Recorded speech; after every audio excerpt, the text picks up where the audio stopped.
Nah, ini yang menarik nih, soal direktur teknik kita yang baru, Alexander Zwiers. Masuk kan ke situ, tadi soal pembinaan dan sebagainya. Coach melihatnya seperti apa dengan masuknya Alexander Zwiers dan akhirnya kita punya direktur teknik? Ya, oke, satu, gue nggak tahu dia. Oke. Sama sekali. Dan kalau lihat CV-nya, juga dari yut ke atas, Dirtek. Oke, artinya ini orang sudah biasa di belakang layar. Okay. Kedua, feeling gue, Erick Thohir juga nggak tahu dia.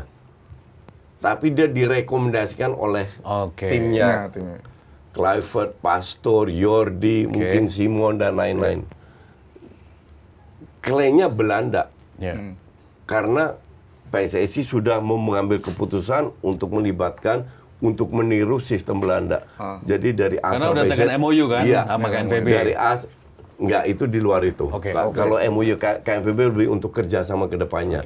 Tapi dengan datangnya Kluivert dengan digantinya STY, disitulah Pak Erick mengambil keputusan untuk membuat semua dari Belanda. Nah, itulah pelan-pelan semua datangkan Cruyff, Simon Tamata, Van den Burg, dan lain-lain. Jadi termasuk Dirtek. Nah, apakah bisa atau enggak? Sekali lagi, ini proses. Ini butuh waktu lama. Kalau lihat ininya, rekam jejaknya kan kebanyakan di kelompok umur ya. Apa enggak itu buat jangka panjang kira-kira? Mungkin juga. Kan yang Dirtek tujuannya salah satu adalah, ini Dirtek Timnas bukan klub ya. Oh iya, Timnas. Salah satu membuat sebuah grand design, sebuah pattern, sehingga pada saat Belanda-Belanda ini keluar, desainnya sudah ada, tinggal dijalanin.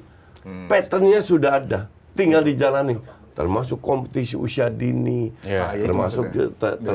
termasuk kualitas, kualitas pelatih, kualitas kurikulumnya, mindset, merubah mindset gimana, meningkatkan football IQ gimana, supaya sustain di sini ya. Iya.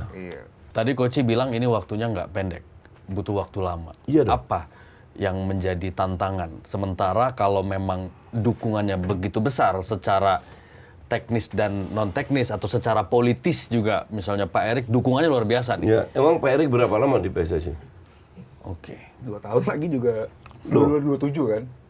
Kalian kan lebih lama kenal sepak bola Indonesia daripada gue. Dan gue tanya pada kalian, pada saat ketua baru ada kebijakan baru atau kebijakan lama diteruskan? Ganti. Ganti kan? Baru. Nah, ini yang gue takutin. Mau Pak Erick diganti atau enggak, it happens. Tapi sistem harus berjalan. Semoga yang sudah ditanamkan oleh Erick Thohir jangan diganti lagi, tapi diteruskan. Kalau mau ganti gampang, tinggal buy out kontrak mereka kok. Nggak ada yang ribut kok, iya kan? Betul. Cuman lu mulai dari nol lagi. Pada saat itu terjadi, udahlah bye-bye, malas gue ngurusin. Kalau misalnya Pak Erick sudah tidak bertugas, terus ini diteruskan, kan biayanya nggak sedikit. Dengan jumlah kepelatihan yang sebesar itu, PSSI punya uang nggak nanti? Ya harus punya. Harus punya. Kalau nggak punya ya udah, lu fokus ke AFF aja. Kalau lu fokus ke Piala Dunia, lu harus punya. Oke, Alexander Zwiers harus mulai dari mana? Dari nol di sini mah. Nggak minus. Ya, nggak minus. Ya, lu nggak punya pembinaan yang jelas untuk grassroots. Mulai dari berarti PR-nya banyak banget ya? Banyak. Gini. Ya, minum nggak jadi loh. Gini. Minum dulu. Bertahun-tahun, puluhan tahun, sepak bola kita juara AFF aja susah.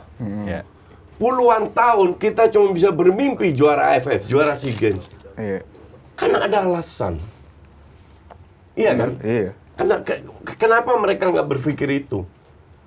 Sekarang datang Erick Thohir, dirombak tak, lu bisa bermimpi Piala Dunia. Erick Thohir keluar, lu mau mimpi ASEAN lagi. Iya kan? Pasti nggak mau. Wong sekarang aja masih banyak yang klaim harus lolos Piala Dunia. Asumsi nggak lolos, Erick out.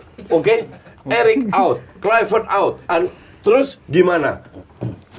Tetap target lu lolos dong untuk berikutnya. realitanya target lu akan Ulang AFF. lagi. Ya. Iya. Riset lagi kalau semuanya itu. Yang teriak-teriak itu bertanggung jawab nggak? Kan enggak. Enggak. Sekarang gue minum.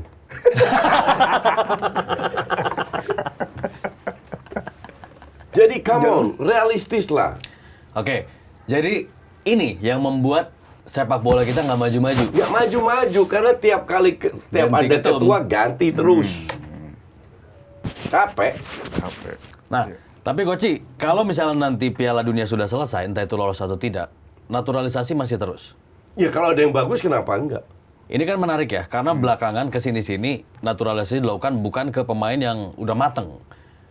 Mungkin tren aja ya. Kalau dulu kan pemain udah mateng, udah teruji, udah jago lah. Ya, ya. Baru kita naturalisasi. Ya. Sekarang kan pemain muda. Muda. Nah, menurut Koci gimana? Bagus. Bagusnya gimana? Karena kita pikir jangka panjang. Bukannya karir mereka bahkan akan stuck malah karena susah dapat klub nanti di Eropa. Nggak ada urusan, apa urusannya? Realitanya contoh ada pemain yang ketika jadi WNI terkendala regulasi dan lain sebagainya bukan Uni Eropa akhirnya Masalah susah. kualitas saja. Buktinya Kevin Dix bisa kok. Kelvin bisa kok. Iya. Mace bisa kok. Kalau lu nggak dapat klub ya kualitas lu nggak bagus. Sesimpel itu. Kecuali kasusnya Tom. Tom ini kan udah 30. Iya. Bukan karena dia nggak bagus. Feeling Udah gue turun, ya. dia Udah- kesini untuk hal-hal yang lain lah. Untuk realistis ya. Iya, realistis karena dia hampir pensiun ya cari duit lah. Kita punya satu lagi loh Koci, pemain bagus di liga Siapa? di Serie A. Tis Dalinga itu katanya masih Thijs Dallinga itu bohong itu. Oh, enggak ya? Hoax itu. Enggak ya? Jadi hoax itu lahir dari dulu zamannya perang zaman Belanda menjajah kita. Ya. Itu di register pembukuan orang Belanda yang ada di Jakarta itu ada nama Dallinga. Di Tanjung Priok. Ya, tapi nama Dallinga kan banyak. Oh, Iya. oke. Dan yang ini nggak ada hubungannya sama Indonesia. Oh. Cuman kita kan lihat ada Dallinga Dihubung-hubungin ya. dicocok-cocokin, cocokologi. Cocok logi. Kan kita begitu. Enggak, ini kan probabilitas kan. Mungkin saja terhubung dan mungkin saja tidak Yang gitu kan. gua baca, Kebetulan no. yang ini tidak gitu No, kan. iya. Berarti di round 4 ini berat. Kita Berat. berapa persen kira-kira peluang kita? 30, 30. untuk lolos langsung ya. Iya. Ya. 30%. Ya lu bisa ngalahin Arab. lu ngalahin Arab tahan menang Satu kali menang, satu kali imbang. tahan Arab menang lawan Irak Irak Arab seri.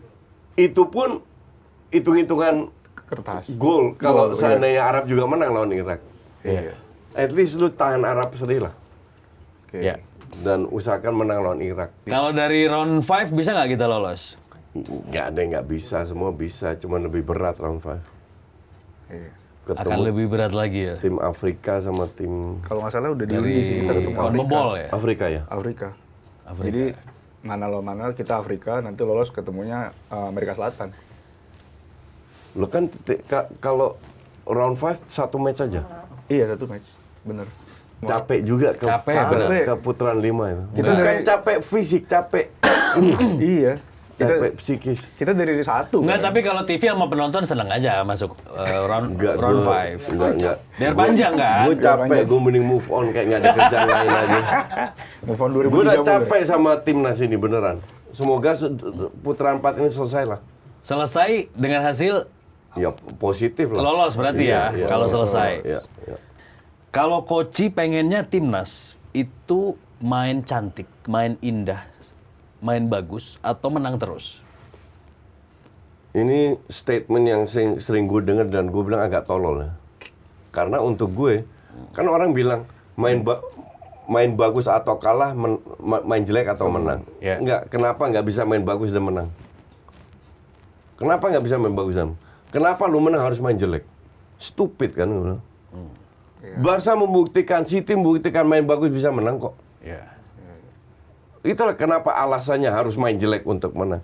Banyak ribuan kali gue statement yang tolol gue kalau denger itu. Bahkan sama teman-teman gue loh, kayak Pangi atau siapa, goblok lu. Karena secara nggak langsung, kalau Ya. kita main bagus, kan bisa cetak gol ya. Iya. Otomatis menang dong. Iya. Betul. Betul. Sebenarnya itu doang kan? Iya, betul. As simple Probabilitas as that. menangnya tinggi. Betul. meningkatkan probabilitas kemenangan itu yang Ini lebih kan penting. target ya. Iya. Target kan harus setinggi mungkin. Iya. Ya. Iya. Klub mana yang main jelek terus menang terus?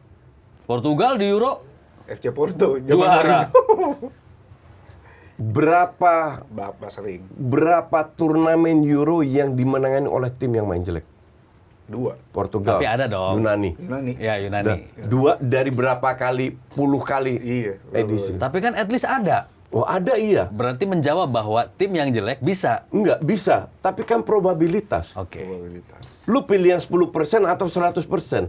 Sama kayak lu ke mall.